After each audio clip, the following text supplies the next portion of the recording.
Hello, hello, welcome back to the island. My name is Donald, aka the Scruffy Looking Gamer.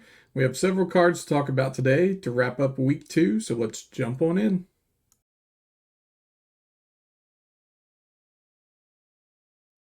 Alright, let's kick off today with our newest Druac citizen, Shamar. Shamar is 1 and 2 white for 3 total soul cost, a 7/4, so stats not so great. But at the beginning of your combat phase, the citizen gains one of the following keywords for each citizen attached to it until the beginning of your next turn, and a maximum of 2. So the keywords you can choose from are eager, ravenous, sidestep, or steadfast. Now, eager and steadfast are kind of lackluster. If you're playing this on turn 3, until we know more about attach, I don't think you're attaching a citizen on turn 3, so the eager is irrelevant. There might be something that lets us attach for free at instant speed, but we don't have that information yet. So for now, eager I think is pretty irrelevant.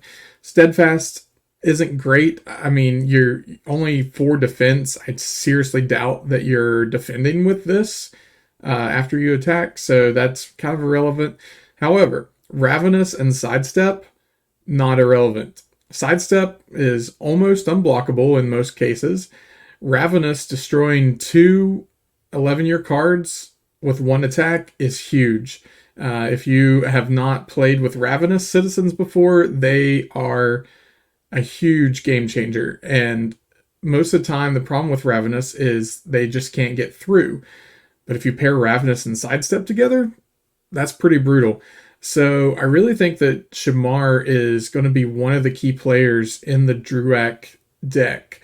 The Once we find out really how we can get stuff attached, that's going to be a big key player in this. If we have easy ways to just attach stuff for free, then that maybe that eager comes into play. But I think 90% of the time you're choosing Ravenous and Sidestep. If you're only choosing one, if you only have one citizen attached, then you can only choose one. So probably choosing Sidestep unless the board is clear and you can get through, then you're going with Ravenous.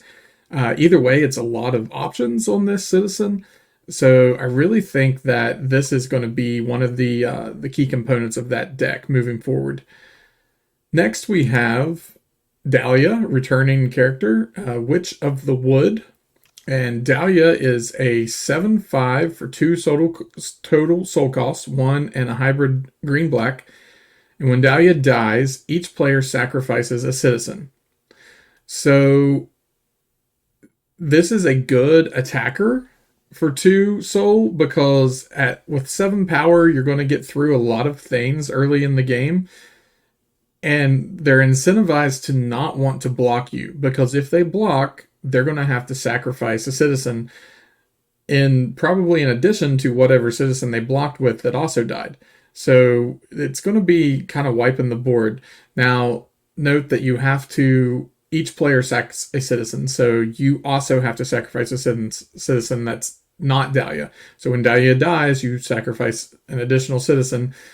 If you don't have any, then you're good. But if you do have other citizens to sacrifice, you want to make sure that you're playing stuff that you're getting value from when you're sacking them. One of the best examples of that is Leaf. When Leaf dies, you're drawing a card. So it's just replacing itself. I think that this is a great card. Leaf is a great card and will be played in undead decks for a long time. Just because of the die trigger. The Enter the Island Probe is great. The dying trigger is great. And 5/5 is pretty decent stats. Note Dahlia is better. 7/5 for 2. So these 2 cards pair well together. But then also in your undead decks, you're playing Zilla. So you're just going to be casting whatever you sacrifice. You're just going to be getting it right back anyway. So it doesn't really matter. You're using Dahlia as a way to help clear your opponent's board. If they only have 1 citizen when Dahlia dies, then they have to choose that one to sacrifice. So you're kind of using it as a removal spell. But Dahlia is a really good tool to add to the undead deck for sure. Next card we have is Umbra. Umbra is an Ascendant Citizen. 4 total soul costs, 2 and a black and a white, 11-9, so pretty decent stats. And when Umbra enters the island, each opponent discards 1 card. If they are on short time 3, they discard 2 cards instead. If an opponent has 2 or fewer cards in hand, the citizen gains Steadfast. Steadfast isn't the most impressive stat, but with it being an 11-9, then it can block most things pretty effectively. So that's not too bad. But the big thing here is the discarding 1 card or hopefully 2 cards if you got them on short time 3. I think the Ascendants really want to play to that discard thing. So it was kind of there in Genesis, but it needed a few more tools. I think that a really good payoff for that deck is Andres. So Andres says whenever an opponent discards a card due to an effect you control, you may return a card from your soul row to your hand of the same type as that card. So if they discard a citizen, you can return a citizen from your soul row to your hand. If they discard a spell, you return a spell.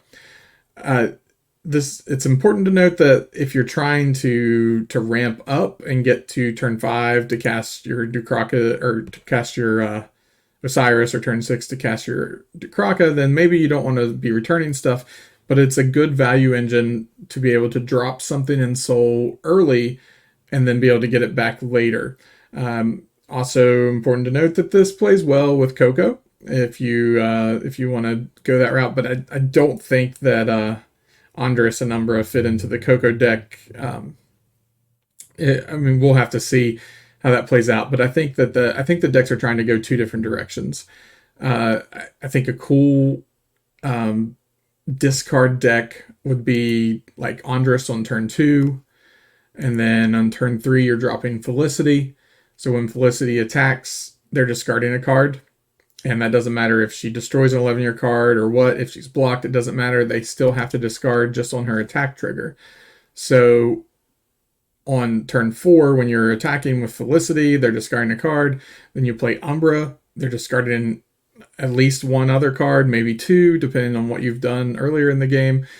And then they're going to be out of cards. So the card advantage that you're stacking up there is really important.